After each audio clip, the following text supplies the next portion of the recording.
ஒன்று சாமுவேல் எடுத்துக்கொள்ளுங்கள் பார்க்கலாம். ஒன்று சாமுவேலின் புஸ்தகத்தில் 1 சாமுவேல் 15ஆம் அதிகாரத்தை எடுத்துக்கொள்ளலாமா? 1 சாமுவேல் 15ஆம் அதிகாரத்தில் 16வது வசனத்தை வாசிக்க போகிறோம். 15ஆம் அதிகாரம் நம்ம 16வது வசனத்தை எல்லாரும் சேர்ந்து வாசிக்கலாம். 16வது வசனத்தை. அப்பொழுது சாமுவேல் அந்த பேச்சை விடும், கர்த்தர் இந்த ராத்திரியிலே எனக்கு சொன்னதை உமக்கு அறிவிக்கிறேன் என்று சவுலோடே சொன்னான். அவர் சொல்லுமேன். அப்பொழுது சாமுவேல், நீர் உம்முடைய பார்வைக்கு சிறியவனாய் இருந்த போது அல்லவோ இஸ்ரவேலின் கோத்திரத்திற்கு தலைவனானீர். கர்த்தர் உம்மை இஸ்ரவேலின் மேல் ராஜாவாக அபிஷேகம் பண்ணுவித்தாரே. இப்பொழுதும் கர்த்தர் நீ போய் அமலேக்கியனான அந்த பாவிகளை சங்கரித்து அவர்களை நிர்மூலமாக்கி தீரு மட்டும் அவர்களோடு யுத்தம் பண்ணு என்று சொல்லி உம்மை அந்த வழியாய் அனுப்பினார். இப்படி இருக்க நீ கர்த்தருடைய சொல் கேளாமல் கொள்ளையின் மேல் பறந்து கர்த்தருடைய பார்வைக்கு பொல்லாப்பு செய்தது என்ன என்றார். இந்த சம்பவத்தை உங்களுக்கு விளக்கமா சொல்றேன். அப்படின்னா சாமுவேல் தீர்க்கதரிசி சவுல் ராஜாவினிடத்துல சொல்றாரு. என்ன சொல்றாருன்னா, ஐயப்பா நீ என்ன வேலை செய்திருக்க, நீ என்ன வேலை செஞ்சிருக்கிற, ஆண்டவர் உங்ககிட்ட என்ன சொன்னாரு, நீ என்ன செஞ்ச? ஆண்டவர் உங்கள்கிட்ட சொன்னது என்ன அப்படின்னா, நீ போய் அமலேக்கியரை அந்த பாவிகளை சங்கரித்து அவர்களை நிர்மூலமாக்கி தீரு மட்டும் அவர்களோடு யுத்தம் பண்ணி என்று சொல்லி அனுப்பினார். ஆண்டவர் சவுலிடத்துல என்ன சொல்லுவார் அப்படின்னா, நீ அமலேக்கியர் இடத்துல போய் அவங்கள முற்றிலும் நிர்மூலமாக்குற வரைக்கும் நீ யுத்தம் பண்ணுப்பா அப்படின்னு சொல்லிட்டாரு. ஆனா இந்த சவுல் ராஜா என்ன பண்ணார் தெரியுமா? யுத்தம் பண்ணாரு. கொஞ்சத்தை யுத்தம் பண்ணிட்டு விட்டுட்டார். ஏன் விட்டுட்டார் அப்படின்னா, அங்கே அந்த அமலேக்கியரின் ராஜாவாகிய ஆக்கீஸ் என்ன பண்றான் அப்படின்னா, இவன்கிட்ட உயிர் பிச்சை கேட்கிறான். எனக்கு பிச்சை போடுங்க, எனக்கு உயிர் பிச்சை போடுங்க, பிச்சை போடுங்கன்னு கேட்ட உடனே இந்த சவுல் ராஜாவுக்கு அவன் மேல இறக்க குணம் பரிதாபப்பட ஆரம்பிச்சிட்டான். தீயவன் மேல், கெட்டவன் மேல். கவனிங்க, ரொம்ப கேர்ஃபுல். நீங்க மற்றவர்களுக்கு பிரயோஜனமா இருக்கிறதுல நீங்க அறிந்து கொள்ள வேண்டிய 2வது சத்தியம் என்ன அப்படின்னா, தப்பு பண்ணுறவங்களுக்கு நீங்க பரிதாபம் காமிச்சிட்டீங்க அப்படின்னா அது மற்றவர்களுக்கு பிரயோஜனமா இருப்பதாக அர்த்தமாகாது. ஹலோ ஹலோ அவங்க தப்பு பண்ணிட்டாங்க, அவங்க தீயவர்கள், கயவர்கள், அவர்கள் ஆண்டவருக்கு பிரியமில்லாத வழியில் நடந்தாங்க, வேசி மார்க்கத்தில் திரிஞ்சாங்க, அவர்களுடைய கண்கள் முழுக்க இச்சையினால் நிரம்பி இருக்கிறது, அவங்க வாழ்க்கை அசுத்தமான வாழ்க்கை. ஐயோ, அவங்க பாவத்தை விட்டு மனம் திரும்பல. உங்க பணம் மட்டும்தான் அவங்களுக்கு வேணும், இல்லைன்னா உங்களுடைய அன்பு மட்டும்தான் அவங்களுக்கு வேணும், உங்க எதிர்காலம் மட்டும்தான் அவங்களுக்கு வேணும், உங்களுடைய சரீரம் மட்டும்தான் அவங்களுக்கு வேணும். ஆனா அவங்க செஞ்சிட்டு இருக்கிற பாவத்தை அப்படியே தான் செய்வாங்க. அவங்க செய்யறது எல்லாம் விட மாட்டாங்க. அவங்க அப்படிப்பட்ட ஒரு நபருக்கு ஒரு தேவ பிள்ளையினால பிரயோஜனமா இருக்க முடியாது, பிரயோஜனமா இருக்க முடியாது. கேர்ஃபுல், ரொம்ப கேர்ஃபுல்லா இருங்க, ரொம்ப கேர்ஃபுல்லா இருங்க. இதுல ஆண்டவருடைய பிள்ளைங்க கவனமா இருக்கணும். இந்த ஜெபத்தில் இருக்கிற யார் அப்படி இருக்கீங்கன்னு தெரியாதா? ஆண்டவர் உங்களிடத்துல பேசுறாரு. மகளே, இன்னைக்கு அதான் நிறைய பேர், நான் நல்லது தானே போனேன், பிரயோஜனமா தானே போனேன், என்ன ஆண்டவர் ஊழியத்துக்கு தானே அழைச்சாரு. எப்படிப்பா ஊழியத்துக்கு அழைச்சிட்டாரு? உங்க குடும்பத்தை விட்டுட்டு ஆண்டவர் ஊழியத்தை அழைச்சாரு. அதான் நிறைய பேர் இன்னைக்கு சொல்றாங்க, நான் வேலையை விட்டுட்டு ஊழியத்துக்கு வந்துட்டுமா, வேலையை விட்டுட்டு நான் ஊழியத்துக்கு வந்துடட்டுமா? நான் சொல்றேன், ஆண்டவர் உங்களை அழைச்சா நீங்க ஊழியத்துக்கு வர்றது தப்பு இல்லை. ஊழியம்ன்றது ரொம்ப பெரிய சந்தோஷம். ஆண்டவர் உங்களை அழைச்சாலும் வரலாம், நீங்களாகவும் வரலாம்.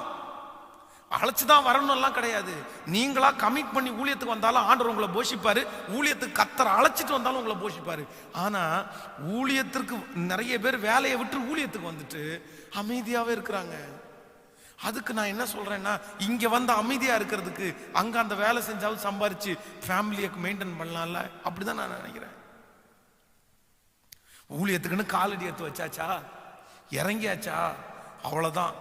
ஒரு நாள்ல 8 மணி நேரமாவது ஊழியம் செய்யணும், 8 hours ஆவது ஊழியம் செய்யணும். அப்படி செஞ்சா ஓகே, ஊழியத்துக்கு வந்ததுக்கு ஒரு மரியாதை. நான் ஊழியத்துக்கு வந்தேன், என்ன பண்றதுன்னு தெரியல. நான் ஊழியத்துக்கு வந்தேன், என்ன பண்றதுன்னு தெரியல. என்ன என்ன இல்ல இல்ல, மற்றவங்களுக்கு பிரயோஜனமா இருக்கிறது அப்படின்னு சொல்றது ஆண்டவருடைய பிள்ளைங்க. தீயவர்களுக்கு, இன்னும் ஆண்டவரே மன்னிக்க முடியாத குற்றத்தில் இருக்கவங்களுக்கு, ஆண்டவருடைய சாபத்தை தலை மேல சுமந்துட்டு இருக்கவங்களுக்கு, கர்த்தர் கோபப்படுற ஒரு மனுஷனுக்கு நீங்க பிரயோஜனமா இருக்க முடியாது, பிரயோஜனமா இருக்க முடியாது. அவங்க என்ன தப்பு பண்ணி ஆண்டவர் அனுமதிச்சாருன்னு தெரியல. அவங்கள வெளியே எடுக்கிறதுக்கு முயற்சி எடுத்து ஜெபம் பண்ணி காப்பாத்துறது தவறல்ல. ஆனா ஆண்டவருடைய பிள்ளைகள் ஒரு காலம் ஏதோ ஒரு பரிதாபப்பட்டு எத்தனையோ 1000 பேருக்கு யூஸ் பண்ண வேண்டி நீங்க ஒரு மனுஷனுடைய வாழ்க்கையில இருந்துடாதீங்க. ஸோ இன்றைக்கு உள்ள செய்தி உங்க எல்லாருக்கும் புரிஞ்சிருக்கும்னு நான் நம்புறேன். 2 காரியத்தை சொன்னேன். நீங்கள் மற்றவர்களுக்கு பிரயோஜனமா இருக்கிறதுல கடைபிடிக்க வேண்டிய 2 காரியம். நம்பர் 1, முதலாவது, ஒருத்தருக்கு நீங்க பிரயோஜனமா மாறணும்னு ஆசைப்பட்டா இன்டீரியரா உள்ள போகாதீங்க, ரொம்ப மூக்க நுழைக்க கூடாது. நம்பர் 2, அவர்களுக்காக ஏதோ ஒன்றை பரிதாபப்பட்டு, கெட்டவர்களுக்காக பரிதாபப்பட்டு நீங்க உங்க வாழ்க்கையை இழந்துடக்கூடாது. ஆனா நமக்கு எல்லாருக்கும் மிகப்பெரிய தேவை என்ன தெரியுமா?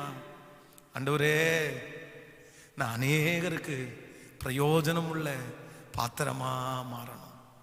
கைகளை உயர்த்தி ஒரு ஹல்லேலூயா சொல்லுங்க. இன்றைக்கும் இப்பொழுதும் எங்களுடைய திருச்சபையில் என்ன ஃபங்க்ஷன் நடந்தாலும் ஒரு சிக்கன் கடைக்காரருக்கு ஃபோன் பண்ணி இந்த மாதிரி இத்தனை கிலோ சிக்கன் கொடுத்துருங்க சார் அப்படின்னு சொன்னா போதும். அவ்வளவுதான். திரும்ப எப்போ சர்ச்சிலேருந்து பணம் கொடுக்குறோமோ கொடுத்தா போதும்.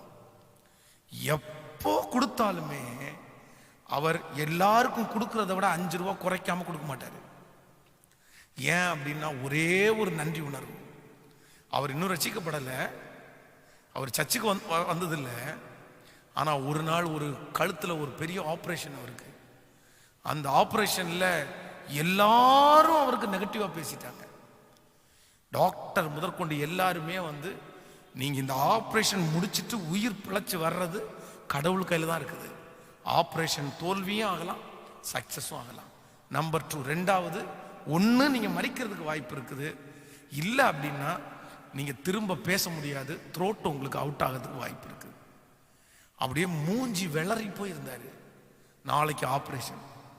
திடீர்னு அவருடைய உள்ள புறம் முகம் ஒரு மாதிரி இருக்குது.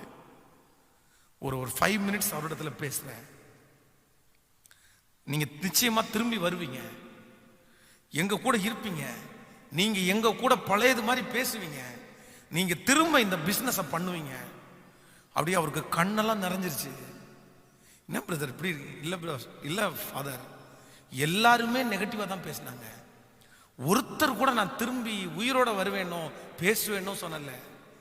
ஆனா நீங்க ஒரே ஒரு ஆள் தான் நீங்க திரும்பி வருவீங்க, நீங்க பேசுவீங்கன்னு சொல்லியிருக்கீங்க. போனார், ஆப்ரேஷன் முடிஞ்சிருச்சு, இன்னைக்கும் பேசிட்டு தான் இருக்கிறாரு, பிசினஸ் பண்ணிட்டு தான் இருக்கிறாரு. அந்த நன்றி உணர்வை இன்னைக்கு வரைக்கும் திருச்சபைக்கு காமிச்சிட்டு இருக்காரு. இது என்னன்னா மற்ற ஒரு நபருக்கு பிரயோஜனமான வாழ்க்கை. இன்னைக்கு காலையிலிருந்து ஆண்டவருடைய பிள்ளைகளே, ஒரு கீழே விழுந்து ஒரு பர்ஸை எடுத்து கையில் கொடுக்கறது கூட ஒரு பிரயோஜனம் தான். ஒரு டம்ளர் தண்ணி கொடுக்கறது கூட ஒரு பிரயோஜனம் தான். இந்த மாதிரி இன்னைக்கு இந்த யோசேப்பினுடைய தலை மேல இருந்த ஒரு மிகப்பெரிய ஆசீர்வாதம் என்னன்னா, அவனுடைய வாழ்க்கையில பெரிய அதிசயத்தை 15 வருஷத்துல பார்க்கவே இல்லை. ஆனா அவன் எல்லாருக்கும் பிரயோஜனம் உள்ள பாத்திரமாய் மாறினான். ஆண்டவர் அவரை நினைச்சதுக்கு அப்புறம் கூட அவன் எல்லாருக்கும் பிரயோஜனம் உள்ள ஒரு பாத்திரம். இன்றைக்கு உங்களை பார்த்து உலகம் சொல்ல போகுது, இந்த ஜெபத்தில் இருக்கிற நிறைய பேரை பார்த்து ஆண்டவர் பரலோகம் சொல்ல போகுது, நீங்க நிறைய பேருக்கு பிரயோஜனம் உள்ள பாத்திரம். முழங்கால் படியிட போறீங்களா?